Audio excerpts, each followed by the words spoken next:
Hello and welcome to episode 70 of the Anger Secrets podcast. As always, I'm your host, Alastair Duhs, and over the last 30 years, I've had the privilege of helping over 15,000 men and women to control their anger, master their emotions, and create calmer, happier, and more loving relationships. Today, I want to dive into both a very simple but powerful topic. This topic relates to behaviours that often go unnoticed in relationships, but have a massive impact on the success or failure of any relationship.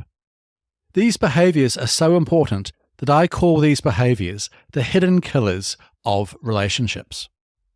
Before we dive into these behaviours, however, let me remind you that if you are struggling with anger issues, you are not alone. Anger is a normal emotion that everyone experiences.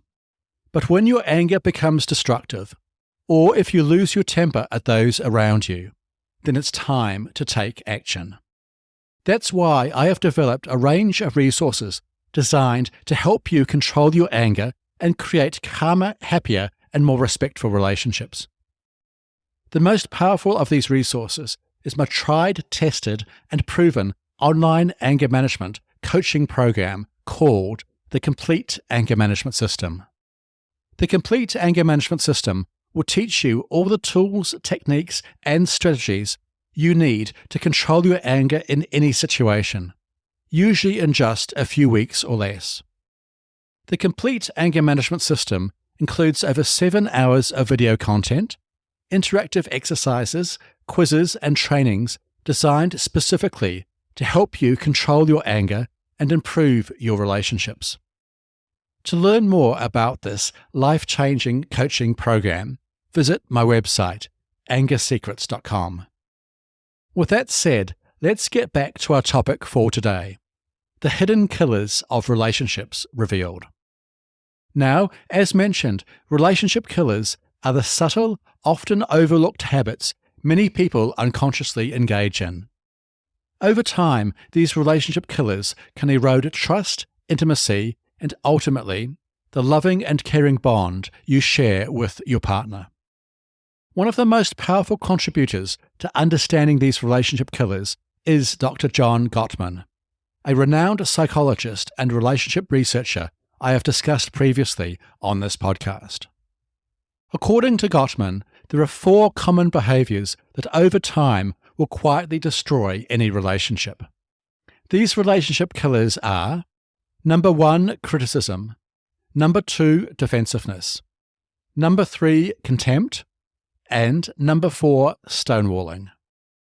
Let's look at each of these relationship killers in more detail. Number 1, criticism. As you probably know, criticism is when you attack or blame your partner's personality or character, or put them down in any way. Common examples of criticism in a relationship include saying things like, "You're so lazy," or "You never listen to me." To understand criticism more, it is important to know that criticism is not the same as complaining about your partner. We all have complaints about our partners. For example, you may think that your partner doesn't listen to you enough. Or perhaps you think that your partner is too messy or too forgetful. These are just normal relationship complaints about specific behaviours that can be addressed and resolved. Criticism, on the other hand, goes straight for the jugular. It attacks who your partner is rather than what they do. For example, while saying, "You don't listen to me enough" is a complaint, saying, "You never listen to me because you are selfish and only care about yourself" is an obvious example of criticism. Criticism in a relationship is so destructive as it implies that you have an issue with who your partner is as a person. And as with all of these relationship killers, while it may seem harmless enough in the short term, excessive criticism over time will destroy your relationship. Number 2, defensiveness. The next hidden killer of relationships is defensiveness. Again, as you probably know, defensiveness is when you respond to your partner's complaints or criticism with excuses, justifications, or counterattacks. Some common examples of defensiveness include saying things such as, "It's not my fault," or "You always blame me."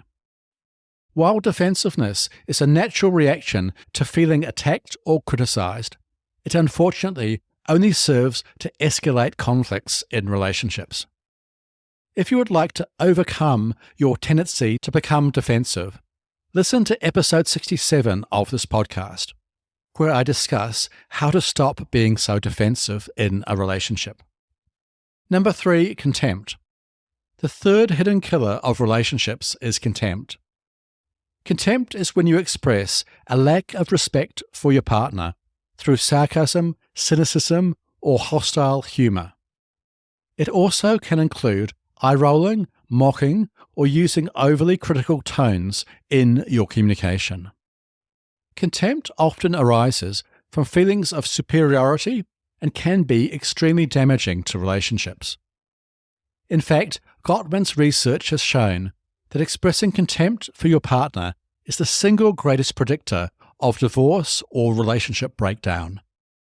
If you notice any tendency to express contempt towards your partner, it is vital that you take steps to change this behaviour immediately. Number 4, stonewalling. The final hidden killer of relationships is stonewalling. Stonewalling refers to shutting down or withdrawing from communication or refusing to engage in conversations. Common examples of stonewalling in relationships include giving your partner the silent treatment, avoiding difficult discussions, or physically leaving the room during an argument.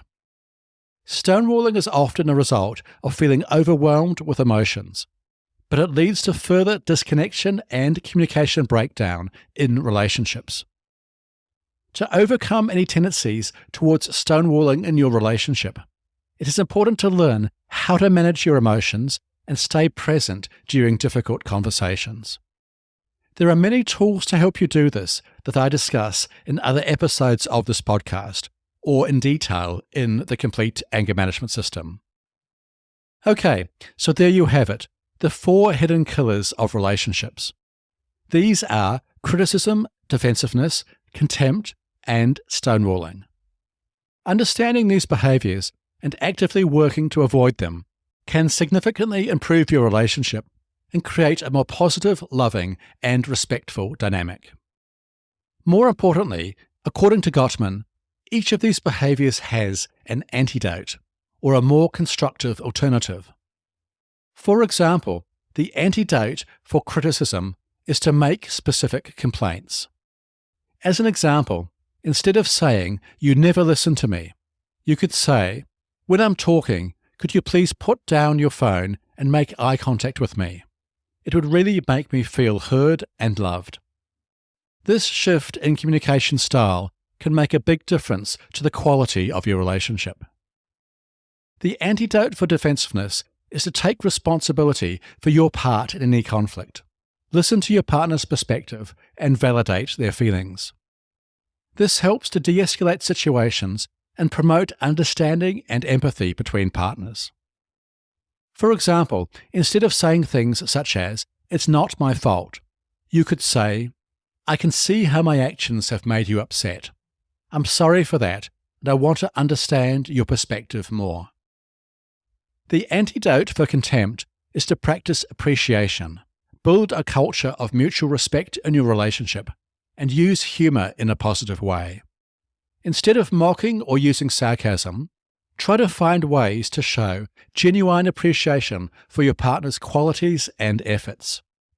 For example, you could say, "Thank you for always making me laugh," or "I admire your determination and hard work." Finally, the antidote for stonewalling is to practice self-soothing techniques, such as using positive self-talk or taking a time out to calm down before continuing a difficult conversation. This allows you to take responsibility for your own emotions and communicate more effectively with your partner. In future episodes, I will dive deeper into each of these behaviours and their antidotes. For now, however, take a moment to reflect on these 4 hidden relationship killers and their antidotes in your own relationship. Are there any behaviours that you could work on changing? Can you see how making these changes can improve the quality of your relationship? With conscious effort and practice, you can create a healthier dynamic and break free from these destructive patterns. Remember too that awareness is key to changing almost anything. Try to notice any times when you are engaging in these destructive relationship behaviours and make a conscious effort to use the antidote instead. Finally, let's link these 4 relationship killers to anger. It's no secret that you will be more likely to engage in these 4 relationship killers if you are feeling angry or resentful towards your partner. This is just one reason why controlling your anger is so important in relationships. It helps you avoid these destructive patterns and communicate more effectively with your partner. It's also a major reason why communication skills are so important in any relationship. The better you are at communicating what is going on for you with your partner, the less likely you are to fall into these destructive patterns, and the happier and more loving your relationship will be. That's why I discuss both these topics in detail in the Complete Anger Management System. In fact, by completing this powerful online coaching program, you will learn how to communicate effectively and manage your anger in a positive way. And best of all, most of my clients get results in just a few weeks or less. To learn more about the Complete Anger Management System, visit my website at angersecrets.com. Okay, that's all for today's episode on the 4 hidden killers of your relationship. If you found this episode helpful, please follow this podcast or head over to your favourite podcast app and leave a rating and review. This will help other people struggling with anger to find and benefit from this show. Also, for help with your anger right now, visit my website angersecrets.com. And finally, remember, you can't control other people, but you can control yourself. I'll see you in the next episode. Take care. The Anger Secrets podcast is for general informational purposes only, and does not constitute the practice of counseling, psychotherapy, or any other professional health service. No therapeutic relationship is implied or created by this podcast. If you have mental health concerns of any type, please seek out the help of a local mental health professional.